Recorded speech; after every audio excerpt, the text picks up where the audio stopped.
বরিশাল বিভাগের জনগণকে একটি নিরাপদ এবং আনন্দঘন ঈদ উপহার দিতে আমরা বদ্ধপরিকর। এছাড়াও দেশের আইন শৃঙ্খলা পরিস্থিতি স্বাভাবিক রাখতে যে কোনো ধরনের সন্ত্রাসী কার্যক্রম প্রতিরোধে আমাদের নজরদারি এবং আহুজারি কার্যক্রম আমরা জোরালো করেছি। আসসালামু আলাইকুম।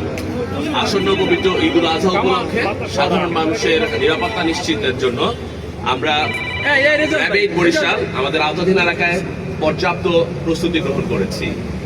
আমাদের আওতাধীন এলাকায় যেসব গুরুত্বপূর্ণ হাট রয়েছে সেগুলোতে চিহ্নিত করেছি এবং আমরা কন্ট্রোল রুম স্থাপন করেছি। আমাদের এলাকায় আনুমানিক প্রায় 400-র মতো হাট রয়েছে। সেই হাটগুলোতে আমরা নিশ্চিত নিরাপত্তা ব্যবস্থা বিভিন্নভাবে নিশ্চিত করার জন্য সর্বাত্মক প্রয়াস চালাচ্ছি। পশুর হাটে যাতে চাঁদাবাজি আমরা রোধ করতে পারি, ক্রেতাদের ভোগান্তি যাতে আমরা রোধ করতে পারি সেজন্য কন্ট্রোল রুম স্থাপন করেছি। যেমনটি আমার পিছনে রয়েছে এখানকার কন্ট্রোল রুমটি। আমরা ওয়াচ টাওয়ার স্থাপন করেছি। এমনকি আমরা ড্রোনের মাধ্যমেও আমরা পরিস্থিতি মনিটরিং করছি।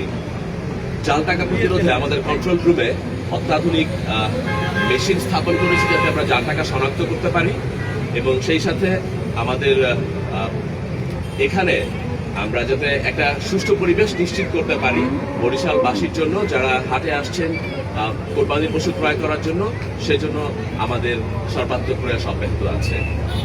শুধু এইটুকুনি আমরা সীমাবদ্ধ নেই, আমরা আমাদের আওতাধীন এলাকায় যে ঈদগাহ সমূহ রয়েছে সেখানে গোয়েন্দা কার্যক্রম সহ টহল আমরা জোরালো করার মাধ্যমে জামাতের নিরাপত্তা নিশ্চয়তা বিধানের নিশ্চিত পরিকল্পনা গ্রহণ করেছি।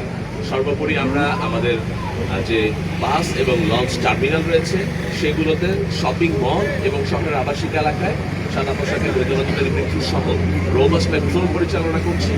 গুরুত্বপূর্ণ স্থানগুলোতে চেকপোস্ট করছি যাতে আমাদের যেই গরুগুলো বিভিন্ন জায়গা থেকে এখানে আসছে তারা যেন কোনো রকম বাধার সম্মুখীন না হয়, তাদের কাছ থেকে যেন চাঁদাবাজির কেউ সুযোগ না পায় সেজন্য। এমনকি আমাদের বরিশালের যেসব নদী রয়েছে সেসবগুলোতে আমরা বোট পেট্রোলও পরিচালনা করছি। এছাড়াও দেশের আইন শৃঙ্খলা পরিস্থিতি স্বাভাবিক রাখতে যে কোনো ধরনের সন্ত্রাসী কার্যক্রম প্রতিরোধে আমাদের নজরদারি এবং আহুজারি কার্যক্রম আমরা জোরালো করেছি। সার্বিকভাবে বরিশাল বিভাগের জনগণকে একটি নিরাপদ এবং আনন্দঘন ঈদ উপহার দিতে আমরা বদ্ধপরিকর। আপনাদের সবাইকে অসংখ্য ধন্যবাদ। আসসালামু আলাইকুম।